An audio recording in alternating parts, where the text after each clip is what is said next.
नमस्कार, मैं Omkar Angadi. Smart plus के आज के समाचार में आपका स्वागत। नज़र सबसे पहले आज के सुर्खियों पर। कर्नाटक में रोहिंग्या शरणार्थियों के संबंध में सरकार का स्पष्टीकरण, फेसबुक के मामलों की जांच की मांग, हिंदू विरोधी गतिविधियों पर सुरक्षा की मांग, नगर क्षेत्र में दिवाली की तैयारियां शुरू, बीजेपी कांग्रेस के आरोप लगातार जारी, किसानों को मुआवजा देने के लिए तहसीलदार से चर्चा। होटल आदर्शा पैलेस आपके लिए लाए हैं फूड पार्सल और home delivery service, breakfast, lunch और dinner, South Indian, North Indian, tandoori. कोविड-19 के तहत स्वच्छता और सभी नियमों का पालन। आज ही ऑर्डर कीजिए और घर बैठे लजीज खाने का मजा उठाइए। हर पार्सल के साथ एक mask free. Hotel Adarsha palace, Lingaraj college के सामने, कॉलेज रोड, बेलगावी। फोन 0831 243577 और 8884121718। अब समाचार विस्तार से। कर्नाटक सरकार ने सुप्रीम कोर्ट से कहा है कि उसके राज्य से किसी भी रोहिंग्या शरणार्थियों को वापस भेजने की तत्काल कोई योजना नहीं है। याचिकाकर्ता और बीजेपी नेता अश्विनी उपाध्याय की याचिका पर जवाब दाखिल करते हुए राज्य सरकार ने ये सफाई दी है। अश्विनी उपाध्याय ने कहा है कि अवैध रोहिंग्या और बांग्लादेशी घुसपैठियों को तुरंत उनके देश वापस भेजा जाए और इसके लिए निर्देश जारी किए जाए। अश्विनी उपाध्याय ने 2017 में सुप्रीम कोर्ट में याचिका दायर की थी। याचिका में भारत में अवैध रूप से रह रहे बांग्लादेशियों और रोहिंग्याओं की पहचान करने और उन्हें 1 साल के भीतर वापस भेजने का प्रयास किया गया है। केंद्र और अधिकांश राज्य सरकारों ने अभी तक याचिका पर प्रतिक्रिया नहीं दी है। अब कर्नाटक की भाजपा सरकार ने एक हलफनामा दायर कर कहा है कि याचिका कानूनी और तथ्यात्मक दोनों आधारों पर गलत है, उसे मना किया जाना चाहिए, यही मांग। फेसबुक के मामलों की जांच की मांग। कांग्रेस ने सोमवार को एक संयुक्त संसदीय समिति के माध्यम से पूरे मामले की जांच की मांग की, जब कंपनी की आंतरिक रिपोर्ट से पता चला कि भारत में अभद्र भाषा और फर्जी खबरों से फेसबुक के इनकार को प्रोत्साहित किया गया था। कांग्रेस ने फेसबुक पर भारत के चुनाव में मतदाताओं को प्रभावित करने और लोकतांत्रिक प्रक्रिया में बाधा डालने के लिए सोशल मीडिया प्लेटफॉर्म का उपयोग करने का आरोप लगाया है। फरवरी में फेसबुक ने अभद्र भाषा और भड़काऊ भाषणों, भ्रामक सूचनाओं, हिंसा का समर्थन करने वाले ग्रंथों और जनता पर उनके प्रभावों का अध्ययन किया। फेसबुक द्वारा किए गए शोध में पाया गया कई फर्जी खातों का उपयोग करके जानकारी फैलाई जा रही थी। उन हिंदी और बंगाली भाषाओं में पोस्ट के खिलाफ कोई कार्रवाई नहीं की गई जिनमें मुस्लिम विरोधी भावनाएं थी। ये भी उल्लेख किया गया था कि बजरंग दल एक बहुत ही खतरनाक संगठन है, लेकिन वास्तव में फेसबुक ने ऐसी सार्वजनिक भूमिका नहीं ली। फेसबुक ने पूर्व कर्मचारी फ्रांसिस होगन ने फेसबुक की जांच पर अमेरिकी संसदीय समिति को एक आंतरिक रिपोर्ट सौंपी है। इस रिपोर्ट का विवरण मीडिया में प्रकाशित किया गया है। हिंदू विरोधी गतिविधियों पर सुरक्षा की मांग। बांग्लादेश में लगातार हिंदू विरोधी गतिविधियां चल रही है। विश्व हिंदू परिषद और बजरंग दल के माध्यम से मांग की गई थी कि सरकार इस पर गंभीरता से ध्यान दे और इस प्रथा पर अंकुश लगाए। इस मांग को लेकर शहर के बाहर भव्य मोर्चा निकाला गया। मोर्चा में विभिन्न हिंदू समर्थक संगठनों के कार्यकर्ताओं ने भाग लिया था। इस संगठन के सदस्यों ने अपनी मांगों को लेकर बयान दिया।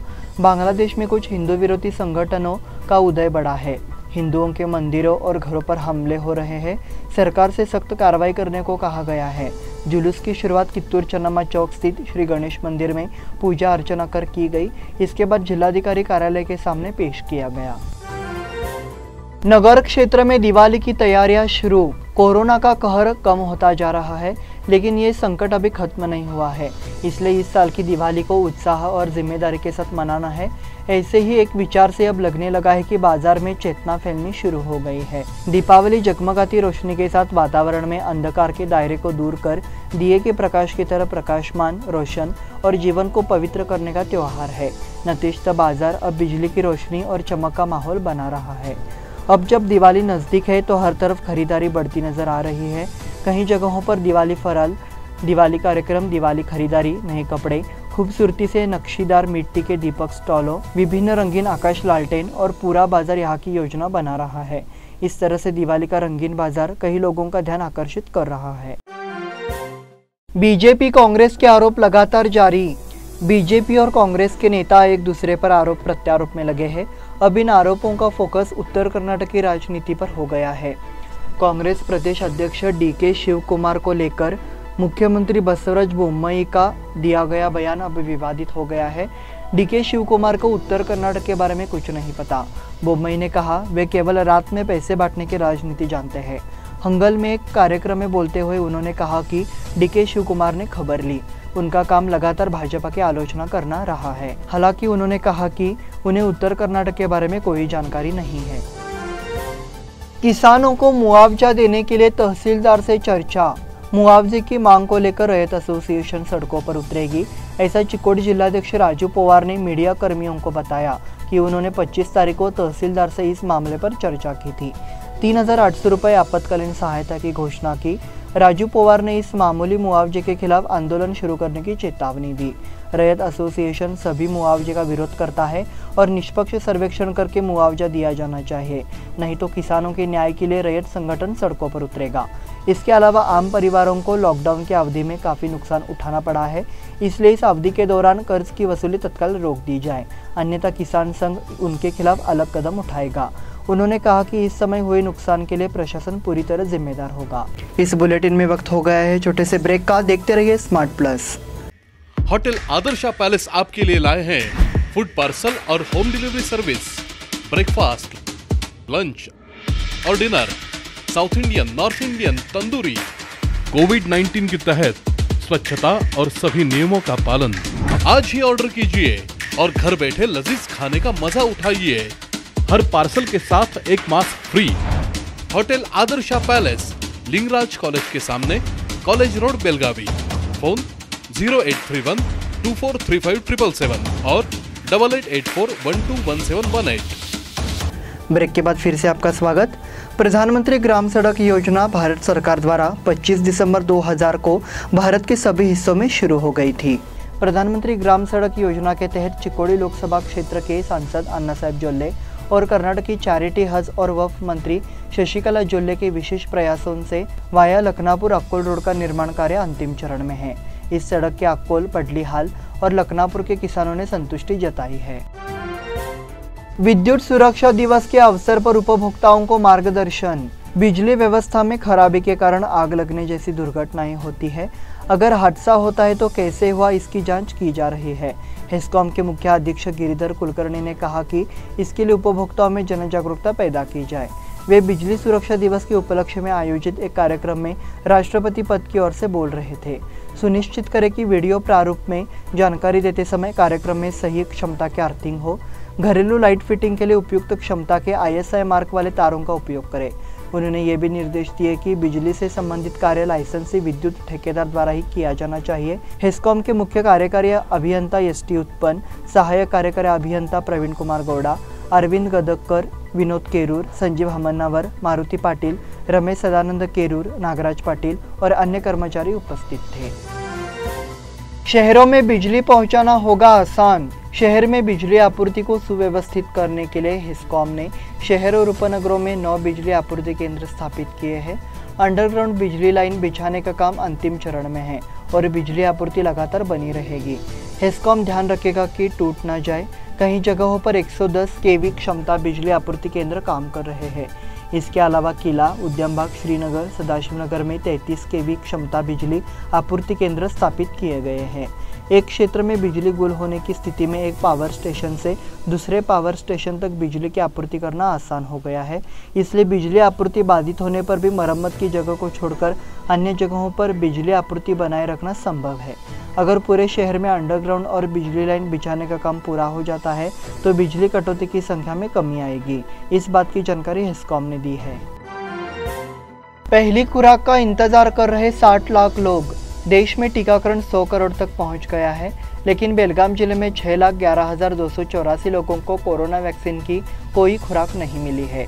जिले में टीकाकरण का लक्ष्य 36,89,147 है, यानी 18 साल से अधिक उम्र के इतने सारे नागरिकों को कोरोना के खिलाफ टीका लगवाना है। हालांकि अभी तक 60 लाख से ज़्यादा लोगों को कोरोना वैक्सीन की एक भी खुराक नहीं मिली है। स्वास्थ्य विभाग के मुताबिक जिले में 30,77,863 लोगों को कोरोना वैक्सीन की पहली खुराक मिल चुकी है। सिर्फ 12,54,619 लोगों को वैक्सीन की दूसरी खुराक मिली है।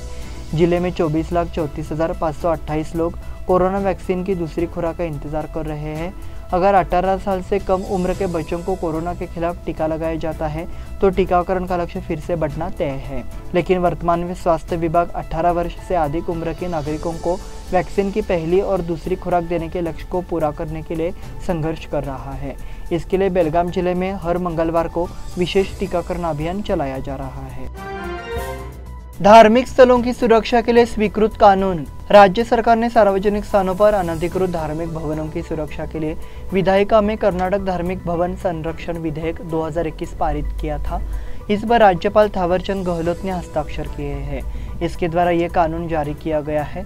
सुप्रीम कोर्ट ने हाईवे के किनारे सार्वजनिक स्थानों पर अनधिकृत धार्मिक भवनों को हटाने का आदेश दिया था, लेकिन इस आदेश ने भ्रम की स्थिति पैदा कर दी थी। इसके लिए कानून बनाकर भ्रम को दूर कर दिया गया है। न्यायालय मध्यस्थ प्राधिकार द्वारा जारी किए गए किसी भी आदेश की परवाह किए बिना नया कानून लागू किया जाएगा। इसीलिए मंदिरों, गिरजाघरों, मस्जिदों, गुरुद्वारों, बौद्ध मठों, मज़ारों आदि की रक्षा की जाएगी। RT-PCR रद्द करने के लिए फिर से प्रस्ताव। बेलगाम जिला प्रवेश हेतु अनिवार्य RT-PCR परीक्षा निरस्त करने की अपेक्षा जिलाधिकारी MG हिरेमठ ने सुझाई है। राज्य के मुख्य सचिव के साथ वीडियो कॉन्फ्रेंस में कोरोना पर चर्चा हुई। उस समय जिलाधिकारी ने कहा कि जिले में मौजूदा कोरोना संक्रमण दर 0.15% है। उन्होंने मांग की कि जिले के प्रवेश द्वार पर RT-PCR की नेगेटिव रिपोर्ट अनिवार्य रूप से निरस्त की जाए। मुख्य सचिव ने कहा कि 1 सप्ताह के भीतर फैसला लिया जाएगा। इस बारे में पत्रकारों द्वारा पूछ जाने पर मुख्यमंत्री बसवराज बोम्मई ने कहा था कि तकनीकी सलाहकार समिति के परामर्श से निर्णय लिया जाएगा। मुख्यमंत्री ने यह भी कहा था कि दशहरे के बाद फैसला लिया जाएगा। 17 को तकनीकी समिति की बैठक हुई। कोरोना नियमों में ढील देने का निर्णय लिया गया, लेकिन RT-PCR रद्द करने के लिए बाध्य करने का निर्णय नहीं था। इससे 3 राज्यों के नागरिकों में रोष है। अब कोरोना को लेकर हुई समीक्षा बैठक में बेलगाम के जिलाधिकारी ने फिर वही मांग की है। English Premier League football, United Liverpool से हार गया। मोहम्मद सलाह के हैट्रिक की मदद से लिवरपूल ने प्रीमियर लीग के मैच में मैनचेस्टर यूनाइटेड को 5-0 से हराया। यूनाइटेड के शीर्ष पर मेरे करियर का सबसे खराब क्षण है, कोच ओली गुन्नार सोलस्कर ने कहा। हाफ टाइम तक लिवरपूल ने 4-0 की बढ़त ले ली और दूसरे हाफ में एक और गोल जोड़ा। सालाह ने 3 गोल किए, जबकि नबी नेटा और डिएगो जोटा ने 1-1 गोल किया। लिवरपूल 9 मैचों में 6ठी जीत के साथ तालिका में दूसरे स्थान पर रहा। भारतीय नेत्रहीन शतरंज टीम फाइनल में।